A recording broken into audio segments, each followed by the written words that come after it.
Hello hi welcome back to സിൽമസ് engineering world. Midjourney എന്ന് പറഞ്ഞത് അതിനകത്ത് എന്താ പറയുക, നമ്മൾ എല്ലാവരുടെയും ജോലിയുടെ ഇമ്പാക്റ്റ് വരുന്ന ഒരു സംഭവമാണ്. മിഡ് ജേണി എന്ന് ടൈപ്പ് ചെയ്താൽ തന്നെ നിങ്ങൾക്ക് മനസ്സിലാവും എന്താ അതിൻ്റെ ബെനിഫിറ്റ്സ് എന്നൊക്കെ. അതിൽ മെയിനായിട്ട് നമുക്ക് ഇതേപോലെ കാണുന്ന ഓരോരോ ക്രിയേഷൻസ് നമുക്ക് ജനറേറ്റ് ചെയ്യാം. അതിപ്പോൾ ആർക്കിടെക്ചർ ആയിക്കോട്ടെ, അങ്ങനെ എല്ലാം. ഇതൊരു നെഗറ്റീവ് ഇമ്പാക്റ്റ് എന്ന് പറയുന്നത് ഗ്രാഫിക് ഡിസൈനേഴ്സ്, അതുപോലെ ഇല്ലസ്ട്രേറ്റേഴ്സിന്, photographers and stock image products, അവരൊക്കെ ഇതിന് ഇഫക്റ്റ് ചെയ്യും. അതേപോലെ മാർക്കറ്റിംഗ്, അഡ്വർടൈസ്മെൻറ്റ് ചെയ്യണത് ഈസിലി നമുക്ക് തന്നെ ചെയ്യാൻ പറ്റും. എൻ്റെ ലെവൽ പൊസിഷനിലെ ഡ്രോയിങ്സ് ഒക്കെ ജസ്റ്റ് നമുക്കൊരു മിഡ് ജേണി .ai എന്ന് അടിച്ചു കൊടുക്കുമ്പോൾ അതേപോലെ വരും.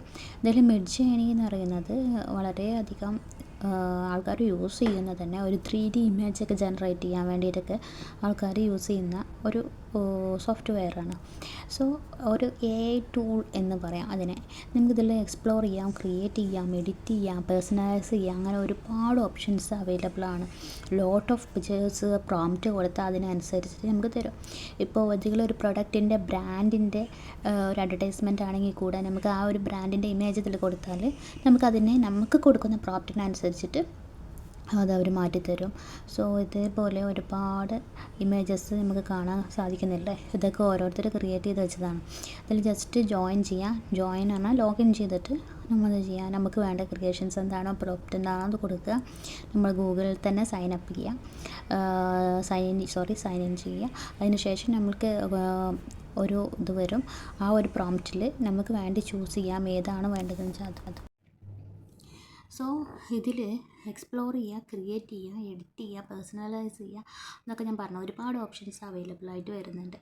ഇതിൽ ജസ്റ്റ് ജോയിൻ നൗ എന്ന് കൊടുത്തിട്ട് അതിൽ നമ്മൾ മെയിൽ ID ഒക്കെ പ്രൊവൈഡ് ചെയ്തിട്ട് നമ്മളെ ഒരു എന്താ പറയുക, നമ്മൾ ChatGPTയിലും ജെമിനിയിലൊക്കെ ക്രിയേറ്റ് ചെയ്തില്ല, അതേപോലെ ഒരു പ്രൊഫൈൽ ക്രിയേറ്റ് ചെയ്യുക. നമ്മളെ പ്രൊഫൈലിൽ കയറിയിട്ട് നമുക്ക് വേണ്ടിയിട്ടുള്ളത് എന്താണോ ആ ഒരു പ്രോംപ്റ്റ് കൊടുത്തിട്ട് ഇതേപോലെ കിട്ടും. ഞാനിതിൽ ജസ്റ്റ് ഇതിൻ്റെ പ്രോംപ്റ്റ് ചെക്ക് ചെയ്ത് നോക്കുകയാണ്. ഓരോ ഇമേജിനും അതിൻ്റേതായിട്ടുള്ള പ്രോംപ്റ്റ് ഉണ്ട്. കണ്ടോ, അതൊക്കെ നോക്ക്. എന്തോ ഒരു ഗ്രാഫിക് ഡിസൈനേഴ്സൊക്കെ ക്രിയേറ്റ് ചെയ്യുന്ന ആ ഒരു ഇമ്പാക്റ്റ്, ഒരു ആർട്ടിഫിഷ്യൽ ഇൻ്റലിജൻറ്റിൻ്റെ ടൂൾ കാരണം കുറച്ച് പ്രോംപ്റ്റ് കൊടുത്താൽ മതി. ആ പ്രോംപ്റ്റ് കാരണം കണ്ടോ, ഈ ഒരു റൈറ്റ് സൈഡിലായിട്ട് പ്രോംപ്റ്റ് ഉണ്ട്. ആ പ്രോംപ്റ്റ് കണ്ടോ, ആ പ്രോംപ്റ്റ് കൊടുക്കുമ്പോൾ ആ ഒരു പ്രോംപ്റ്റിനനുസരിച്ചിട്ടുള്ള ഇമേജസ് ഇവിടെ ജനറേറ്റ് ചെയ്ത് കിട്ടും.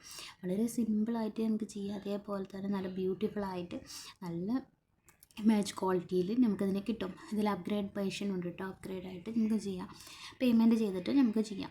ഇതിൽ ഇതേപോലെ അതിൻ്റെ മൂവ്മെൻ്റ് ആയാലും ഒക്കെ നമുക്ക് ഇതേപോലെ ഇതിൽ ജോയിൻ ചെയ്തിട്ട് ജോയിൻ നൗ എന്ന് കൊടുക്കുക. എന്നിട്ട് അതിന് ശേഷം നമുക്ക് ക്രിയേറ്റ് ചെയ്തെടുക്കാവുന്നതേ ഉള്ളൂ. ഇതിൽ 2 ഓപ്ഷൻസ് ഉണ്ട്. ഒന്ന് അപ്ഗ്രേഡ് ആയിട്ടുള്ളത്, അല്ലെങ്കിൽ ഫ്രീ ആയിട്ടുള്ള ഓപ്ഷൻസ്. അത് ട്രയൽ പോലെ ഒരു 2-3 ടൈംസ് കഴിഞ്ഞാൽ അതിൻ്റെ അത് വാല്യൂ കഴിയും. സോ ഇത് അപ്ഗ്രേഡ് വേർഷൻ ആണെങ്കിൽ കുറച്ചുകൂടി അഡ്വാൻസ്ഡ് ആയിട്ട് നിങ്ങൾക്ക് അതിൻ്റെ വേർഷൻ ഉപയോഗിക്കാം. പ്രോംപ്റ്റ് കൊടുക്കാം. പ്രോംപ്റ്റ് കൊടുത്തിട്ട് മൂവ് ആയിട്ടുള്ളതോ അല്ലെങ്കിൽ വാട്ടവർ നിങ്ങൾക്ക് എന്താണോ വേണ്ടത് ആപ്റ്റായിട്ടുള്ളത് അത് ജസ്റ്റ് പ്രോംപ്റ്റിൽ കൊടുക്കുക. പ്രോംപ്റ്റിൽ കൊടുക്കുമ്പോൾ അത് ജസ്റ്റ് ഇതിപ്പോൾ ഈ ഒരു ഇമേജ് കണ്ടോ, ഇതിലെന്താ ഒരു കപ്പലിങ്ങനെ കടലിലൂടെ മൂവ് ചെയ്യുന്നത്. ജസ്റ്റ് അതിൻ്റെ പ്രോംപ്റ്റ് ഇതായി റൈറ്റ് സൈഡിൽ കൊടുത്തിട്ടുണ്ട് കണ്ടോ. അതിൻ്റെയൊക്കെ അല്ലെങ്കിൽ ആ ഇമേജ് പ്രൊവൈഡ് ചെയ്തിട്ട് അതിനെ മൂവ് ചെയ്യിപ്പിക്കാൻ വേണ്ടിയിട്ട് അങ്ങനെ എന്തൊക്കെ നമുക്ക് ഈ ഒരു മിഡ് ജേണി വെച്ചിട്ട് ചെയ്യാൻ പറ്റും നോക്കൂ. വളരെയധികം അതിൻ്റെ ക്ലാരിറ്റി വേർഷൻ ആണെങ്കിൽ വെരി ഹൈ ആണ്. അതിനെ ജസ്റ്റ് മൂവ് ചെയ്യുന്നുണ്ടോ, ആ ഒരു ഇമേജിൻ്റെ മൂവ്മെൻറ്റാണ് അവിടെ നമ്മൾ കൊടുത്തിട്ടുള്ളത്. ഇതേപോലെ ഈ ഒരു ഇമേജ്, അതിൻ്റെ ഒരു വീഡിയോ, അതിൻ്റെ ക്വാളിറ്റി ഇവയ്ക്ക് നമുക്ക് കാണാൻ പറ്റുന്നതാണ് ഇതിൻ്റെ ക്വാളിറ്റിയൊക്കെ. സോ ഇതും അനദർ AI ടൂളാണ്.